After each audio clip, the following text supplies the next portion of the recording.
आप खुद सोचें, इस भिखारी ने कहा हैज की हालत में इस्लाम औरतों से घृणा करने को सिखाता है, जबकि नबी की सीरत आपके सामने है। आपको पता होना चाहिए, कुरान की सबसे उम्दा तफसीर रसूल की जिंदगी और रसूल की सीरत है। तो ये किसी सूरत मुमकिन ही नहीं है कि एक मुसलमान नबी की सीरत के बजाय इन जैसे छपरियों से कुरान सीखे। दोस्तों, इस्लाम पर भोगने वालों की पहले भी कोई कमी नहीं थी और आजकल मार्केट में एक और नया मदारी आ चुका है। वैसे भी बेरोजगारी का जमाना है, इसी बहाने बहुत सारे बेरोजगारों का आटा दाल चल जाता है। काम गंदा तो है, मगर बेचारों का धंधा भी है। बहरहाल हम पहले ये देखेंगे कि इस मदारी का मसला क्या है। चलिए क्लिप देखते हैं। क्या इस्लाम में पीरियड माहवारी वाली औरत को बीमार कहा गया है? बिल्कुल। तो सवाल आपने सुन लिया। क्या इस्लाम में माहवारी वाली औरतों को बीमार या गंदगी कहा गया है? इसने सूरह बकरा आयत नंबर 222 पर एतराज किया है, जिसमें औरतों की माहवारी के ताल्लुक से कुछ बातें बताई गई हैं। दोस्तों, कुरान की बहुत सी आयतें ऐसी होती हैं कि अगर उन आयतों के आगे पीछे की आयतें छोड़ दी जाएं तो इससे किसी भी कम इल्म रखने वाले मुसलमान को रास्ते से भटकाया जा सकता है। इसी तरह बहुत सी आयतों को समझने के लिए उनका शान नुज़ूल, उनका पस मंजर भी देखना जरूरी होता है। इसीलिए इस मुर्तद का एतराज सुनने से पहले आप सूरह बकरा की इस आयत का शान नुज़ूल जान लें, ताकि इसके तनाजुर में इस मुर्तद के एतराजात की खराबी को आसानी से समझ सकें। आपके सामने स्क्रीन पर देख सकते हैं ये हदीस, जो सुनन इब्न माजा किताब तहरत के अंदर मौजूद है। हदीस नंबर है 644।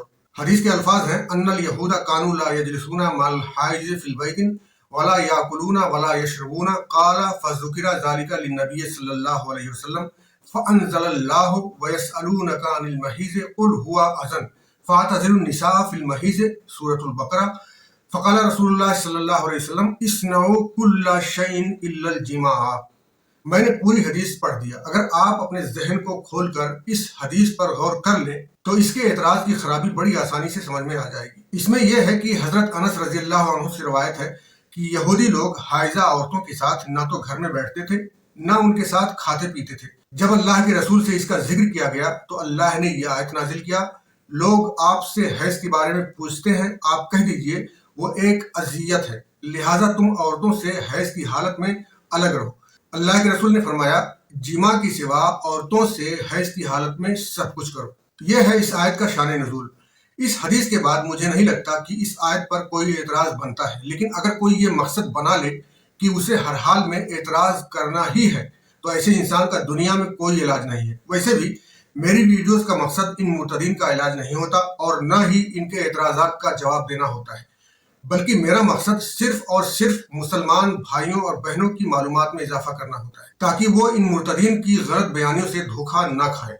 बहरहाल मैं इसका अगला क्लिप दिखाना चाहता हूँ। आइए। कुरान सूरह अल बकरा की 222, इसके 222 है, वो औरतें हैजा माहवारी की हालत में नापाक हैं, इसलिए उनके पास न जाओ जब तक वह पाक ना हो जाएं। बिल्कुल। अरबी शब्द अज़ा है, जिसका अर्थ होता है कि गंदगी, बीमारी, परेशानी। सवाल उठता है इस पर, क्या माहवारी जैसी प्राकृतिक चीज को बीमारी कह देना महिलाओं का अपमान नहीं है? बिल्कुल अपमान है भाई, क्योंकि वो एक नॉर्मली बात है, नेचुरल है वो। उसको जो ये चीजें आ रही हैं वो कुदरती आ रही है, उसे हम कैसे कह सकते हैं वो बीमार है? उससे घृणा कैसे कर सकते हैं? ये भी चीज है, ये सवाल भी उठता है। क्या यह मानसिक रूप से उन्हें हीन नहीं बनाता? बिल्कुल बनाता है, लेकिन हमारी माता बहनें इस चीज को नहीं मानती। तो इसका एतराज मुकम्मल तौर से आपने सुन लिया और इस आयत का पस मंजर भी मैं बता चुका हूँ। दरअसल इस मुर्तद की जिस वीडियो का जवाब मैं देने वाला हूँ, इसकी इस वीडियो में 3 अलग अलग एतराजात थे, लेकिन मैं यहाँ पर सिर्फ एक एतराज का जवाब दूंगा, दूसरे एतराज का अगली बार, फिर तीसरे एतराज का अगली बार। ऐसा इसलिए ताकि वीडियो ज्यादा लंबी ना हो। बहरहाल इस आयत का शान नुज़ूल जो आपने सुना, ये इस मुर्तद के सारे एतराजात को खत्म कर देता है। फिर भी इस आयत की बुनियाद पर इन मुर्तदीन और इस्लाम मुखालिफ लोगों के एतराजात पर थोड़ी और वजाहत जरूर करूंगा। जरूरत इस बात की है कि आप किसी भी बात को मिस ना करें और तवज्जो से पूरी बातें सुनें। इसका पहला एतराज है कि इस्लाम औरतों को गंदगी यानी नजस कहता है। तो इस आयत में अज़न का जो लफ्ज आया है, इसे समझ लें कि हैज को अज़न कहना औरत को नहीं बल्कि औरत की हालत को बयान करता है। आयत में हुआ अज़न के अल्फाज इस्तेमाल हुए हैं। यहाँ हुआ का मर्जा यानी इशारा हैज है, न कि औरत। और अज़न का मतलब है अजियत, जिस्मानी या नफ्सियाती परेशानी। حیض کے دوران اکثر عورتوں کو جسمانی تکلیف، ذہنی دباؤ، تھکن اور بے سکونی کا سامنا ہوتا ہے۔ زیادہ تر کتابوں میں اس لفظ کا ترجمہ گرچہ نجس لکھا ہوتا ہے، لیکن یہ بات آپ جان لیں کہ اذن کا معنی نجس یا ناپاکی نہیں ہوتا، بلکہ اذیت ہوتا ہے۔ اسے اس طرح سمجھ لیں کہ کسی عربی عبارت میں اگر حمار لکھا ہوا ہو اور اس کا ترجمہ کسی نے گھوڑا لکھ دیا ہو تو عربی کی عبارت کا مطلب بدل نہیں سکتا، اسے ترجمہ کی غلطی کہیں گے۔ قرآن نے ماہواری پیریڈ میں عورت کی جسمانی حالت کو اذن یعنی تکلیف دہ یا اذیت ناک کہہ کر اس کی حقیقت کو بیان کیا ہے، نہ کہ عورت کی ذات کو نجس یا حقیر کہا ہے۔ آپ دیکھ سکتے ہیں اسکرین پر صحیح بخاری کی یہ حدیث جو کتاب الحیض میں موجود ہے اور حدیث نمبر 297 ہے۔ اس میں بتایا گیا، حضرت عائشہ رضی اللہ عنہا بیان کرتی ہیں کہ نبی کریم صلی اللہ علیہ وسلم میری گود میں سر رکھ کر قرآن مجید پڑھتے، حالانکہ میں اس وقت حالت حیض میں ہوتی تھی۔ اس سے واضح ہوتا ہے کہ قرآن یا اسلام عورت کو نہیں بلکہ حیض کی عارضی کیفیت کو اذیت بتاتا ہے۔ دوسرا اعتراض یہ ہوتا ہے کہ عورتوں سے اجتناب یا دوری کی ہدایت عورتوں کی توہین ہے۔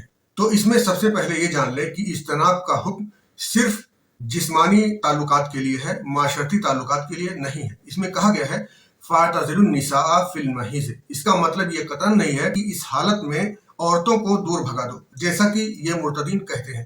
تو فَاعْتَزِلُوا النِّسَاءَ فِي الْمَحِيضِ اس حکم میں ہے کہ حیض کی حالت میں عورتوں سے جسمانی تعلقات سے پرہیز کیا جائے۔ یہ اجتناب صرف جنسی تعلق تک محدود ہے۔ عمومی تعلقات، بات چیت، ساتھ رہنا، اٹھنا بیٹھنا، کھانا پینا اور ریلیشن بنانے کے علاوہ جو بھی معاملات ہیں وہ اس حکم سے باہر ہیں۔ یہودیوں میں حیض کی حالت میں عورتوں کو مکمل علیحدہ کر دیا جاتا تھا، ان کے برتن، ان کے بستر سب الگ کر دیے جاتے تھے۔ اسلام نے ایسی تشدد کو ختم کیا ہے اور اعتدال سکھایا ہے۔ آپ اسکرین پر دیکھ سکتے ہیں یہ حدیث جو صحیح بخاری کتاب الحیض میں موجود ہے، حدیث نمبر 298 ہے۔ میں عربی عبارت کو نہیں پڑھوں گا، صرف ترجمہ سن لیں۔ اس میں بتایا گیا ہے، ام سلمہ رضی اللہ عنہا کہتی ہیں، میں نبی اکرم صلی اللہ علیہ وسلم کے ساتھ ایک چادر میں سوئی ہوئی تھی، اتنے میں مجھے پیریڈ آ گیا، اسی لیے میں آہستہ سے باہر نکل آئی اور اپنے پیریڈ کے کپڑے پہن لیے۔ نبی کریم صلی اللہ علیہ وسلم نے پوچھا، کیا تمہیں نفاس آ گیا ہے؟ میں نے کہا ہاں۔ پھر آپ نے مجھے واپس بلا لیا اور میں آپ صلی اللہ علیہ وسلم کے پاس اسی چادر میں جا کر سو گئی۔ آپ خود سوچیں، اس بھکاری نے کہا حیض کی حالت میں اسلام عورتوں سے گھرنا کرنے کو سکھاتا ہے، جبکہ نبی کی سیرت آپ کے سامنے ہے۔ آپ کو پتا ہونا چاہیے قرآن کی سب سے عمدہ تفسیر رسول کی زندگی اور رسول کی سیرت ہے، تو یہ کسی صورت ممکن ہی نہیں ہے کہ ایک مسلمان نبی کی سیرت کے بجائے ان جیسے چھپریوں سے قرآن سیکھے۔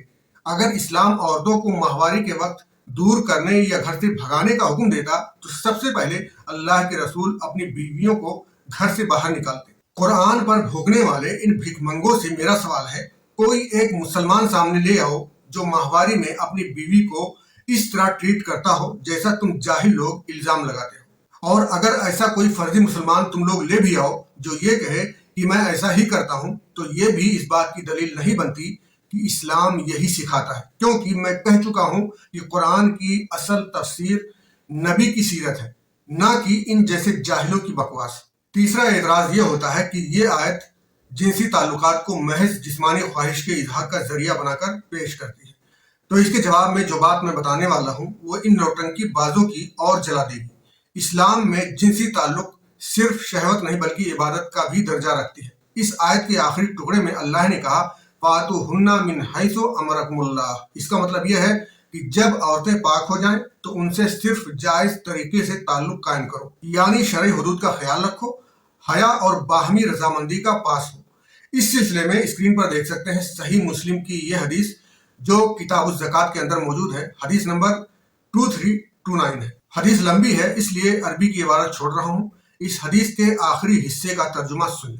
اللہ کے رسول صلی اللہ علیہ وسلم نے فرمایا، تم میں سے کوئی شخص اپنی بیوی سے تعلق بنائے تو اس پر بھی اجر ہے۔ صحابہ نے بہت تعجب کیا تو اللہ کے رسول نے فرمایا، اگر تم یہی عمل حرام طریقے سے کرتے تو کیا گناہ نہیں ہوتا؟ تو حلال طریقے سے کرنے پر اجر کیوں نہیں ہوگا؟ بہرحال اس حدیث کی پوری معلومات اپنے طور پر بھی کر لیں تاکہ اس پوری حدیث کی غرض و غایت سمجھ میں آ جائے۔ ان تمام دلائل سے ہم اس نتیجے پر پہنچے ہیں کہ قرآن عورت کو گندگی نہیں کہتا بلکہ عورتوں کی ایک عارضی جسمانی حالت کو اذیت ناک کہتا ہے۔ اسی لیے ہم دیکھتے بھی ہیں کہ جس آیت کی بات یہاں ہو رہی ہے اس کا پہلا جملہ وَيَسْأَلُونَكَ عَنِ الْمَحِيضِ صاف بتا رہا ہے کہ यहाँ सवाल हैज के मुतालिक है, न कि औरत के मुतालिक।